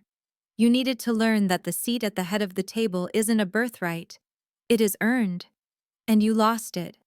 I stood up and signaled to the head of security. "Watch them. If they try to take anything worth more than $10, stop them." I walked out of the dining room and headed for the grand staircase. I wanted a view. I wanted to see the end of the empire from the high ground. I walked up the marble steps, trailing my hand along the banister. It felt cold and dead. I went into the master bedroom. It was a shrine to their vanity, mirrors everywhere, plush white carpets. I walked through the French doors onto the balcony that overlooked the driveway. The snow had stopped falling, leaving the world crisp and white. Below me, the drama was playing out in the driveway. David was standing by his car, a sensible luxury sedan that he had paid for himself. The engine was running, pumping white exhaust into the cold air. Courtney ran out of the house. She wasn't wearing a coat. She was shivering in her red dress, clutching her purse like it contained the secrets of the universe. She ran to the passenger side of David's car and pulled on the handle. It was locked. She pulled again, harder, frantically. "David, let me in," she screamed, her voice carrying up to the balcony. "It is freezing. We have to go." The driver's side window rolled down just an inch. I couldn't hear what David said, but I saw Courtney recoil as if she had been slapped. She banged on the glass. "I am your wife," she shrieked. "You can't leave me here. I have nowhere to go." The window rolled up. The car put into gear. David didn't look at her. He didn't look back at the house. He drove away, the tires crunching on the gravel, leaving his wife standing alone in the snow. Courtney watched him go, then collapsed onto the driveway, screaming into the cold air. It was the tantrums of a person who had never been told no, who had never faced a consequence she couldn't charm or buy her way out of. The front door opened below me. Patricia stumbled out. She was dragging 2 black garbage bags behind her. They bumped down the stone steps, tearing a small hole in the side of one, spilling a silk scarf onto the snow. She looked ridiculous. She looked tragic. She looked exactly like she deserved. Thomas followed her. He was carrying a cardboard box, the kind used for groceries. It was half full. He wasn't wearing a coat either. He walked like an old man, shuffling his feet, his head down. They stood together on the driveway, a trio of failures huddled against the cold. The mansion loomed behind them, magnificent and indifferent. I watched them. I waited for a feeling of guilt to rise up. I waited for the old instinct to run down there, to fix it, to offer them a ride or a hotel room. But it never came. All I felt was a profound quiet, a silence where the noise of their abuse used to be. A movement caught my eye. A black SUV had pulled up to the gate, but instead of leaving, it stopped. David got out. He walked back up the driveway, his coat pulled tight around him. He didn't look at Courtney, who was still sobbing on the ground. He didn't look at Thomas or Patricia. He looked up at the balcony. He saw me. He walked until he was standing beneath me. He looked tired, battered by the betrayal, but his eyes were clear. "Emily," he called up. "David," I replied, leaning against the railing. I wanted to say thank you," he said. "You didn't have to warn me. You could have let them ruin me too. You could have destroyed us all." "You were collateral damage, David," I said. "I don't like collateral damage. You are a good man. You just married a bad family." He nodded slowly. "I am filing the annulment papers tomorrow, based on the fraud." "Good," I said. "You deserve better." He hesitated, looking at the shivering figures of my mother and sister. "What is going to happen to them?" I shrugged. "They are resourceful people, David. I am sure they will find someone else to leech off of, or maybe they will finally have to work. Either way, it is not my problem anymore. Nor yours." He managed a weak smile. "Merry Christmas, Emily. Merry Christmas, David." He turned and walked back to his car. This time he didn't stop. He drove away, leaving them behind for good. I looked down at them one last time. Patricia was trying to stuff the scarf back into the torn bag. Courtney was yelling at Thomas, blaming him for everything. Thomas was just staring at the Bentley my driver was polishing near the garage. They looked small. They looked insignificant. I turned away from the railing and walked back into the bedroom. I picked up my phone. I dialed a number I had saved earlier that day. "Hello?" a voice answered. "Apex Demolition." "This is Emily," I said. "I own the property at 12 Crestwood Drive." "Yes, ma'am, we have the file. You wanted a quote for a remodel." "No," I said, walking through the house, my heels echoing on the floors that had witnessed my humiliation. "I don't want a remodel. I want a removal." "A removal, ma'am. I want you to tear it down," I said.